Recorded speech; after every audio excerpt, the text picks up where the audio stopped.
La mer a besoin de nous, comme nous avons besoin de la mer. Bonsoir. Fermez les yeux et inspirez profondément. L'oxygène qui entre dans vos poumons vient à 70% de la mer. Cet oxygène est produit par des milliards d'algues microscopiques qui vivent à la surface des océans. Quand les astronautes ont vu la Terre depuis l'espace pour la première fois, ils ont été très surpris de la découvrir toute bleue. Mais c'est normal, puisque la mer recouvre 72% de la surface de notre planète. Les ressources de la mer nous semblent inépuisables, mais attention, elles ne le sont pas. Nous la vidons de ses poissons, nous la traitons comme une poubelle. Ces dommages seront irréversibles si on n'agit pas tout de suite.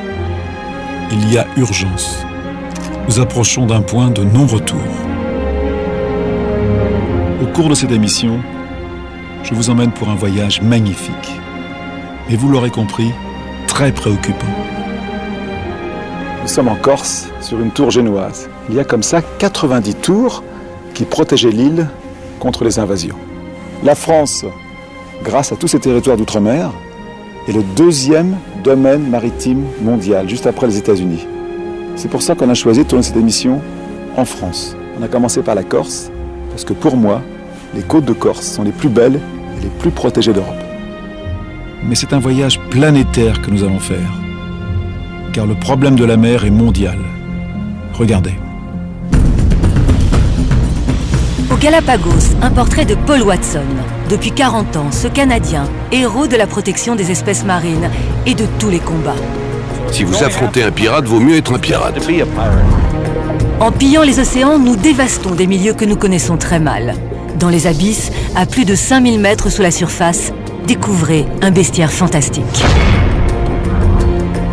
Aux Sept-Îles, en Bretagne, nous avons filmé la plus grande colonie d'oiseaux marins de France. Dans cette réserve, près de 18 000 couples de fous de bassin ont fait leur nid.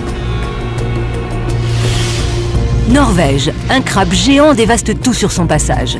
Voilà ce qui arrive quand l'homme ne respecte pas les équilibres fragiles de la nature. Celui-ci fait 6 kilos, 6 kilos et demi. En Bretagne, dans les Côtes d'Armor, une algue verte envahit les plages. Qui est responsable et comment s'en débarrasser? En Nouvelle-Calédonie, la barrière de corail est menacée par la construction d'une mine de nickel. Et cela au moment précis où elle va être classée sur la liste du patrimoine mondial de l'UNESCO. Franchement, c'est quelque chose qui me fait mal au ventre parce qu'on est en train de détruire cela, on est en train de dénaturer ce pays. Dans moins de 40 ans, Venise disparaîtra peut-être sous les eaux. À l'inverse, le Mont-Saint-Michel ne sera peut-être plus une île. Nous verrons ce que l'homme fait pour protéger ces deux sites qui appartiennent au patrimoine mondial de l'humanité.